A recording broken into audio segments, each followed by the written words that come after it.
लालबागच्या राजाच्या मंडपात घडणाऱ्या एक एक घटना आता समोर येत आहेत। काल रात्री एका महिला कॉन्स्टेबलला कार्यकर्त्यांनी मारहाण केल्याचं समजतंय। यावर कोणीही पोलीस अधिकारी मात्र बोलायला तयार नाही। उलट वरिष्ठ अधिकारी हे प्रकरण दाबण्याच्या खटपटीत आहे। या कॉन्स्टेबलचं नाव रूपा असल्याचं समजतंय, मात्र याबाबत पोलीस अधिकारी मूग गिळून गप्प बसले आहेत।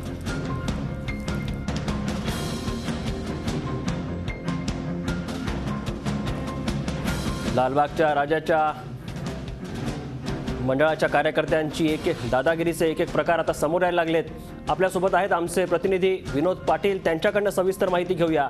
विनोद, काय नेमका प्रकार घडलाय? लेडी कॉन्स्टेबलला मारहाण केल्याची ही बातमी समोर येते।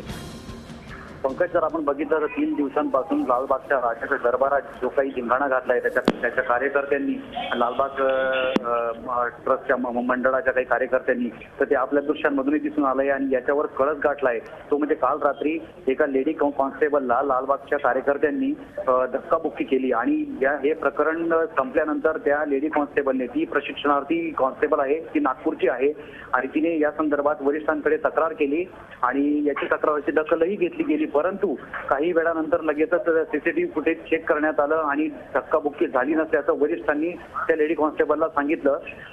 अशी माहिती आता दत्ता कराळे हे डीसीपी जे आहेत त्या झोनचे त्यांनी दिलेली आहे, परंतु आपल्या सूत्रांनी आपल्याला ही कन्फर्म माहिती दिलेली आहे आणि या संदर्भात त्या कॉन्स्टेबलला बराच मानसिक त्रास सहन करावा लागला। त्यांनी तक्रार देखील दिली, परंतु ही तक्रार पोलिसांच्या लेखी नाही, याची लेखी तक्रार कुठेही नोंदवून घेण्यात आलेली नाही।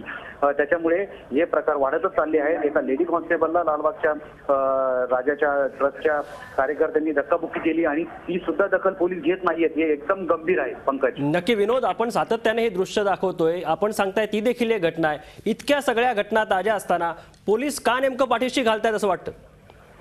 पंकज, जर आपण बघितलं तर लालबागच्या राजाच्या कार्यकर्त्यांची अरेरावी ही दिवसेंदिवस वाढत चालली आहे। एकंदरीतच भक्तांचा काही श्रद्धास्थान वाढत चाललंय, तशी तशी लालबागच्या राजाच्या कार्यकर्त्यांची अरेरावी देखील वाढत चालली आहे। या कदाचित या भक्तांच्या श्रद्धेचाच त्यांना माज आला असावा आणि त्याच्यातूनच या घटना घडतायत। आणि सगळ्यात महत्त्वाची गोष्ट म्हणजे आपण पहिल्या दिवशी जी शुक्रवारी दृश्य दाखवली होती कार्यकर्त्यांच्या अरेरावीची, त्याच्यात सुद्धा आपण स्पष्टपणे दाखवलं होतं की एक लेडी कॉन्स्टेबल जी लालबागच्या दर्शनासाठी तिथे गेली आणि लालबागच्या पायाशी, राजाच्या पायाशी जेव्हा माथा टेकला त्यावेळेस अक्षरशः तिचे बकुटे पकडून त्या अरेरावी करणाऱ्या, मुजोरी करणाऱ्या कार्यकर्त्यांनी तिला बकुटे पकडून तिला तिथून धक्का देताना आपल्याला स्पष्टपणे त्या दृश्यांमध्ये दिसतंय।